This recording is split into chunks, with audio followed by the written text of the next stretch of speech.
So we always start off these with the same question, which is really easy for me to ask, sometimes really hard for people to answer. What was your life like growing up, and what were you like growing up? Okay. So my life growing up was pretty idyllic, I think. I have a twin sister and a sister who's only 16 months older, and we grew up in upstate New York, and then my family moved to Connecticut when I was going into middle school. So lots of books, lots of reading, lots of hanging out with friends kind of childhood. Was there anything early on that suggested you'd get into entrepreneurship? Were you exposed to it all when you were younger? Yeah, so my dad actually had a career in sales and worked for Apple Computer for 11 years, so most of my childhood. And so I remember sort of being inundated with books on Steve Jobs and watching the 1984 commercial when it came out and going to events with him. Like, he was very open and let us come into conferences for Apple and that type of stuff growing up. So definitely was exposed to the possibilities, which I think is an important thing for anyone to see something that they can model after growing up. So you went to college at the University of Vermont, right? Yep. What did you study there? And at that point, did you have a vision for what you were going to do? Okay, so every time I tell people what I studied, it doesn't sound like it relates, but I promise it does. So I studied art history and political science, and I was in the orchestra. So totally prepared for software, obviously. No, but my mom actually had a background in computer science, and so I grew up sort of immersed in it, and then decided when I went to college that I really wanted to just focus on liberal arts. And actually, the study of art history does help you understand like the way in which people interact with different images and whatnot. But really what happened was when I graduated, I realized that I needed to make money. And I found out that in the world of art history, I would just volunteer somewhere. So I went back to school for web design and then got into technology after that. So what was your first job after college? My first real job actually was working for a manufacturer. So I worked for a manufacturer in Rhode Island while I was taking classes in web design. And I worked for, I was really young, and I worked like a low-level job doing business development, quote generation. It was a great opportunity. I got to get trained at the Department of Defense, and it was super fun. So then you had a couple of sales roles, I think? Yeah, so I went, so I was at KVH, which was a great company. It's still there. They do like satellite technology for boats and navigation. So I was focused on the military side, and they were doing equipment for like Bradley fighting vehicles. And so I learned a lot about all the things that go into launching a product and working in that environment. And then my husband, because I married right after college, was actually going back to school in Oregon at that point for computer science, and I ended up going out with him, obviously, and working for a systems integration company out there that built developed your server setup and how many RAID arrays you needed and all that good stuff. So I was in sales, inside sales for that, and took advantage of all the opportunities they had to learn how systems worked. So I had sort of my front end and back end experience start there. So what did you take away from being in a sales function? I think that sales is actually really important for startups, obviously, to understand, one, if you're doing a good job, you should understand how your product really works and what the pain point is and why someone would ever want to purchase it. And really understanding how your customers are using your solution helps you continue to improve it. So, what do you do if somebody doesn't have a sales background and you kind of see that flaw? I'm guessing you have a company or two where they're missing the sales function. Do you give them advice? Can you train that part, or do they need to go external to find somebody to play that role? Well, today in the Accelerator, actually the companies that we just had come through in our first group tended to be much more engineering focused. So we had a lot of really brilliant people who were making some really interesting solutions, but they didn't necessarily have experience with a go-to-market strategy or sales. And so it's something that I think anyone can learn. I think it's just a matter of understanding.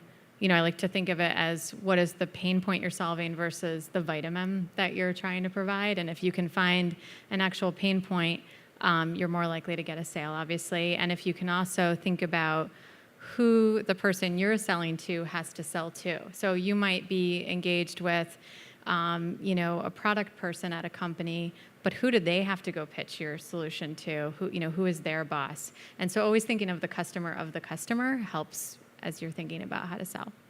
So what was then your first technical role that you had, and how did you wind up in it? My first technical role, so I joined UBS, the investment bank here in Stanford, when they still had like the big trading floor, as a support analyst, doing sort of first level identification of issues in their early e-commerce systems, and then continued to learn on the job and became a systems administrator for them. That was really my first experience being fully, accountable within the team for, is the server up? Is it the code, or is it the way we built the infrastructure? And just really thinking about what it's like to support people globally on a 24/7 basis. Do you think you could have launched your venture without that kind of corporate experience? I don't know. I only know what I experienced. I know that I view everything as a learning opportunity, and the experiences that I had definitely made it easier to think through certain things. So I understood how different, what customer need. I understood the customer support side. I understood the building side of things, the support needs. So that definitely informed my decision making. But I don't know. So from there, did you launch SchoolChapters or Chapter 97? So I worked at UBS for some time, and then I actually had my first child and stepped completely out. Honestly, I was gonna stay in, and I think a lot of women struggle with this, or at least, and this was a while ago, obviously, that my oldest is now 15, going on 16, but I just felt like I couldn't figure it out from a personal perspective. I couldn't figure out how to navigate driving everybody to daycare and figuring out, and so I ended up taking a break. But I ended up in this world where at this point in time, this was a little bit pre-Facebook, right? There were very few technologies available. I felt like I was suddenly in this paper-based crafting world, and immediately started thinking about what kind of software could be used to make all these things easier. So going back a little bit to what you said, I imagine there's still a challenge where somebody's having a hard time making it work with family or kids or a new venture. Do you have advice that you give to people that are facing that problem? Yeah, I think, and I've actually been talking to a lot of other people in similar situations now over the years. And one thing I've learned is that, one, it is hard, and I don't think I think it's hard for everybody, no matter what path you go down. Having a baby is just actually pretty challenging. You're sleep deprived and all the things that go with that. I think having a partner who's supportive is obviously key. I think there's a lot happening in the corporate landscape right now that's making it smoother for people to really start to navigate these things and have more options to understand, that it's okay to step out if you need to, whether it's just a short maternity leave or a little bit longer, and that doesn't mean you now are 15 steps behind. There are ways to come back in at the leadership level. So why did you decide to launch a venture rather than eventually go back to working in the corporate world?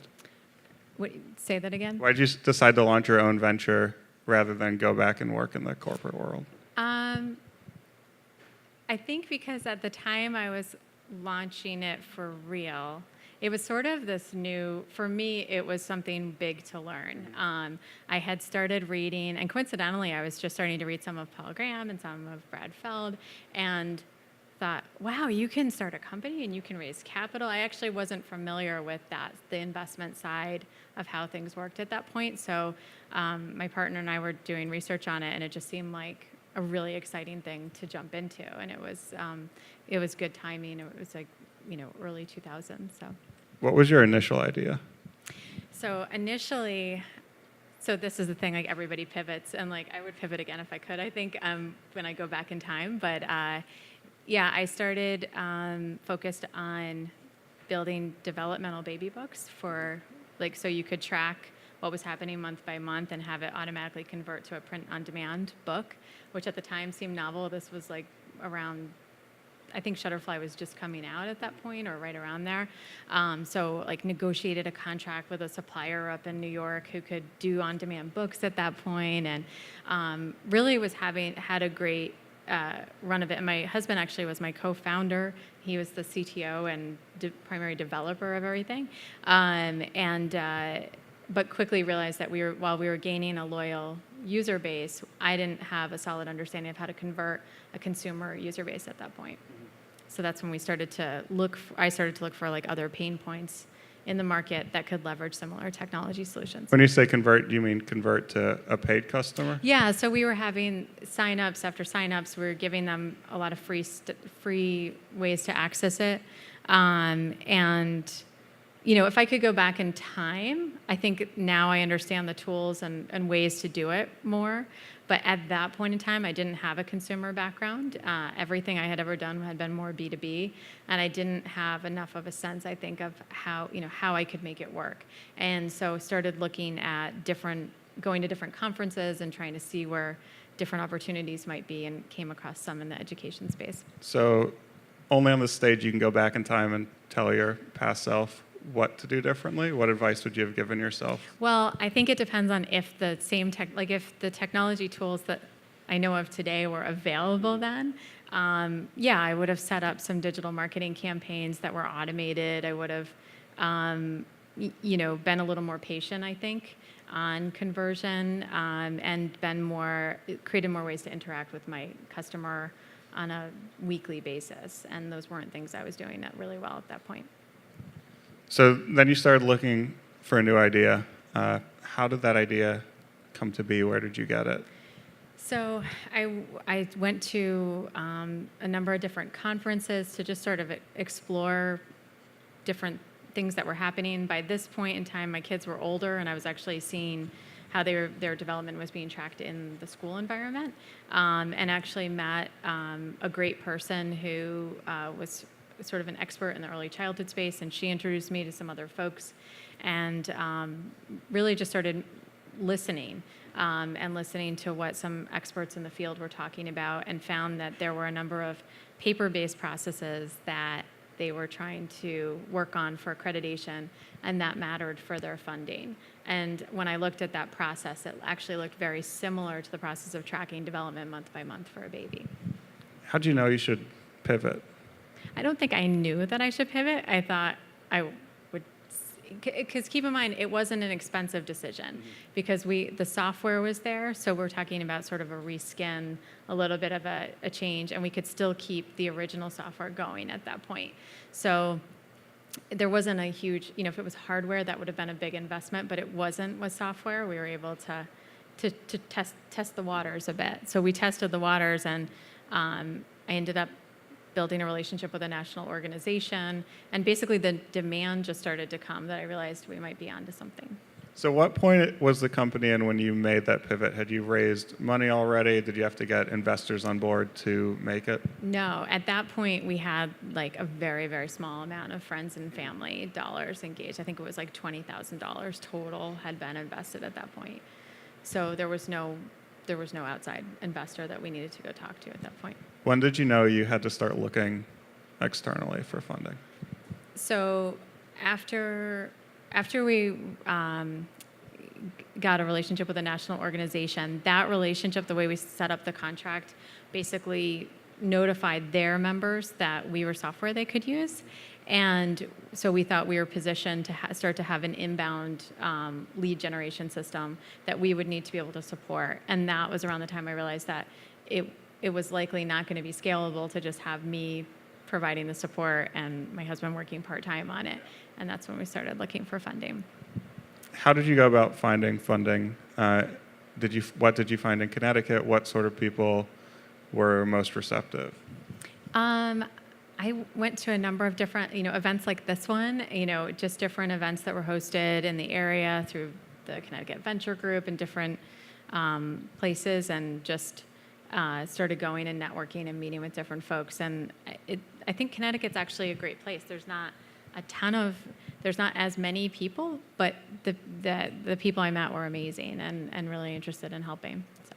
What advice do you give founders now when they're getting to that stage? One, actually, first, when do they know they're at that stage? And then when they know they're there, where do they look and how do they look?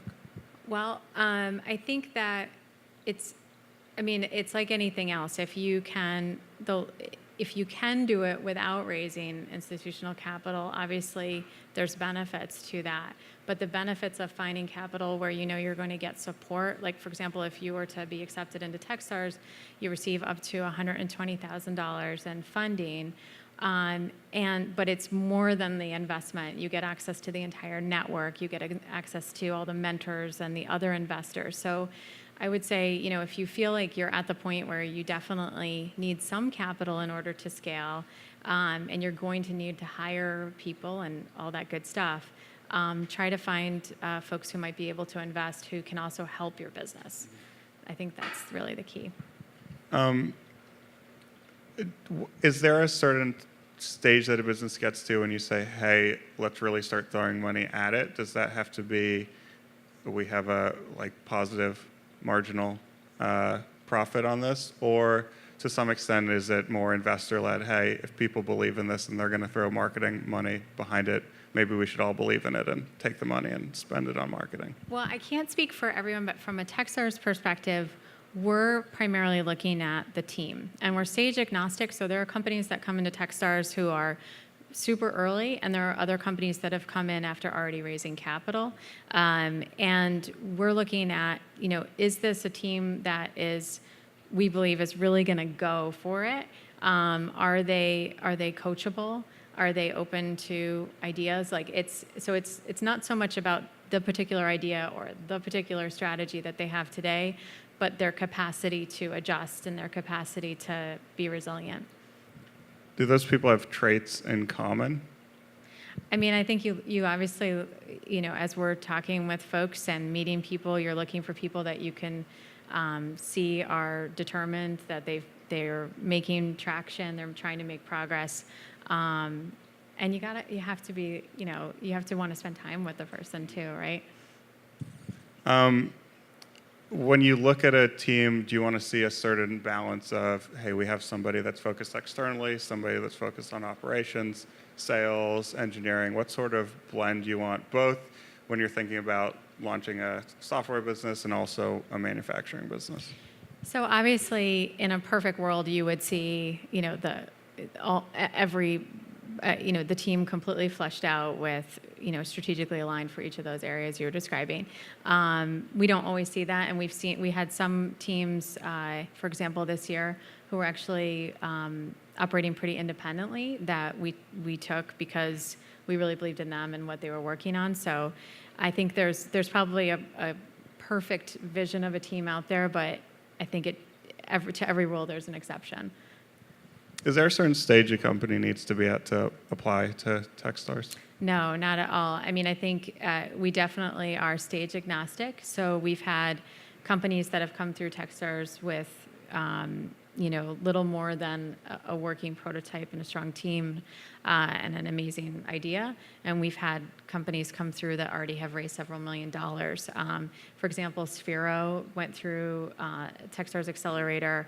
They already had their robot built, and they leveraged the opportunity to work with a partner of Techstars, and Sphero's robot became BB-8 in Star Wars during the Accelerator. So, yeah, one of my children is obsessed with that robot.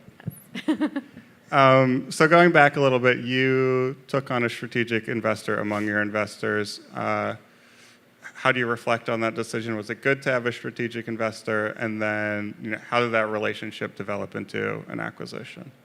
So our strategic investor came in the second round of funding, and I think some of the benefits of that were that we got to partner with a company that we were in the same market. It gave us insight into the way that a company worked that we wouldn't normally have had visibility into, just the sheer complexity of the larger organizations. So in that sense, it was really good. And the leadership that was with the company was really receptive to what we were working on and really supportive. So I would say overall it was a positive experience. And then, yeah, it was about a year after investment that we were acquired. So you then went to work for your acquirer, right? How was that transition from running your own business to working at a large company? I used to tell people it was sort of like the same, but without the existential angst. So it was, but what we did was they asked me to so we kind of shepherded our product into various areas, and then I was asked to take on the development of an incubation labs team.